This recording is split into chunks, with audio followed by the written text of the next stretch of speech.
वो कहानी सुनी है आपने, खोदा पहाड़ निकला चूहा। लेकिन इस बार खुदाई के बाद पहाड़ के पीछे से बिल्ली निकली है जिसने पंजा मारकर मेरे आपके सपनों का मर्डर कर दिया, डायरेक्ट हेडशॉट। अरे ऑक्सफोर्ड की डिक्शनरी चेंज करने का वक्त आ गया है मेरे दोस्त। उसमें जो डिसअपॉइंटमेंट का नाम शब्द है उसके आगे जो भी मीनिंग लिखी है काट दो। आज के बाद सिर्फ एक नाम लिखा जाएगा, आदि पुरुष। वो जिसको हम बिठाना चाहते थे अपनी पलकों पे, लेकिन इसके टीजर ने तो आंखों को ही अंधा कर दिया। बॉस 2021 की सबसे बड़ी मिस्ट्री थी रसोड़े में कौन है, लेकिन 2022 में उससे भी बड़ा सवाल मेरे दिमाग में आदि पुरुष के टीजर को देखने के बाद आया है। इस कार्टून शो को बनाने में 500 करोड़ का खर्चा कहाँ हो गया?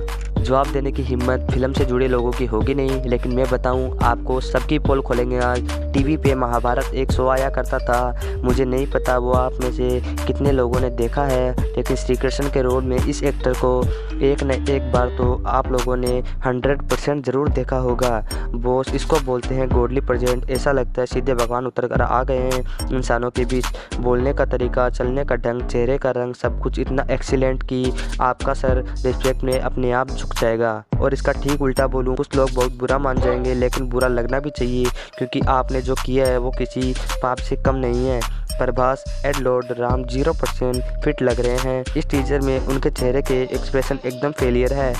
राम जी को हर बात पे मुंह फुलाए मैंने तो कभी नहीं देखा। ऐसे कैरेक्टर को प्ले करने के लिए एक चांद फैक्टर चाहिए होता है, इसे देखते ही लोगों की आंखें बड़ी हो जाए और हाथ जोड़कर सर झुका ले। इन लोगों का ध्यान भगवान के नकली सिक्स पैक ऐप बनाने पे ज्यादा है। इस चक्कर में इस कैरेक्टर से जुड़े इमोशन पे ध्यान देना ही भूल गए। रिसेंटली रिलीज हुई मूवी RRR में रामचरण का ट्रांसफॉर्मेशन छोटा सा है, लेकिन एकदम कड़क, पावरफुल, इम्प्रेसिव। दिल, दिमाग, आइज तीनों को 100% सेटिस्फेक्शन की गारंटी। और यहाँ आदि पुरुष के टीजर में प्रभास से जुड़ी एक भी चीज़ अच्छी नहीं लगी मुझे। माइक्रोस्कोप से ढूंढेंगे तो भी कुछ अच्छा नहीं मिलेगा। सॉरी टू से, इससे ज़्यादा अट्रैक्टिव मुझे प्रभास बाहुबली के कैरेक्टर में लगे थे, जबकि वो तो फिक्शन था। यहाँ श्री राम को प्ले करने का मौका मिल रहा है। मुश्किल से इंडियन सिनेमा की हिस्ट्री में 10 एक्टर्स को ये मौका मिला होगा आज तक, बट क्या मजाक उड़ाया है इन लोगों ने। फैंस की एक्सपेक्टेशन और इंडियन सिनेमा का लेवल दोनों को एकदम कुचल के रख दिया। अब देखना तुम जनता का पावर। ऑनेस्टली प्रभास से ज़्यादा एक्साइटमेंट तो मुझे सेफ को एज रावण देखकर हो रहा है। कम से कम वो नेगेटिव कैरेक्टर के साथ जस्टिस करने की सोच तो रहे हैं। बेचारे को फालतू का हेयर कट अलग से चिपका दिया। इवन कृति सेनन एज सीता कितनी रिफ्रेशिंग लग रही है, बेचारी को ज़्यादा सीन्स ही नहीं दिए। और एक बात बताओ, जब हमको कार्टून में ही रामायण को देखना है तो 4-5 साल और 500 करोड़ लगाकर आदि पुरुष को बनाने की क्या जरूरत थी? पड़ोस में किसी CD DVD वाले भैया से रामायण की कैसेट मांग लेते या फिर YouTube पर एकदम फ्री। बट गुस्सा हम लोग गलत इंसान पर निकाल रहे हैं। हमेशा बेचारा एक्टर ही फंसता है। इस आदि पुरुष के असली विलन इसके डायरेक्टर हैं ओम राउत। क्या किया सर आपने? कॉन्फिडेंस अच्छी चीज़ है, लेकिन और कॉन्फिडेंस का सर पर चढ़ना मतलब ऐसे बचकाने प्रोजेक्ट पर पैसे बर्बाद करना। VFX एंड CGI के नाम पर आप क्या चुनाव लगा रहे हो ऑडियंस को? हम नर्सरी में पढ़ने वाले बच्चे हैं क्या?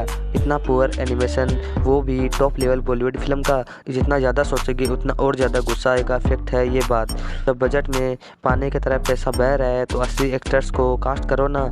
यह सब रोल फालतू के कार्टून क्यों बना रहे हैं? अब तो सिर्फ दिमाग में एक नाम आता है, SS राजामौली, बस इनका ही सारा है। बाकी किसी से उम्मीद लगाना मतलब दिल के टुकड़े करवाना। सच सच बोलूं, बिना किसी फिल्टर के फिल्म का बजट हाई है क्योंकि एक्टर्स की फीस आसमान छू रही है, लेकिन बदले में उनका काम टोटल फेलियर। पैसे लेते हैं, घर चले जाते हैं बस। और फिल्म मेकर्स का पूरा ध्यान ऑडियंस का सेटिस्फेक्शन या फिर सिनेमा की क्वालिटी पे नहीं, सिर्फ यूट्यूब पे लाइक्स और व्यूज़ के रिकॉर्ड्स बनाने पे है।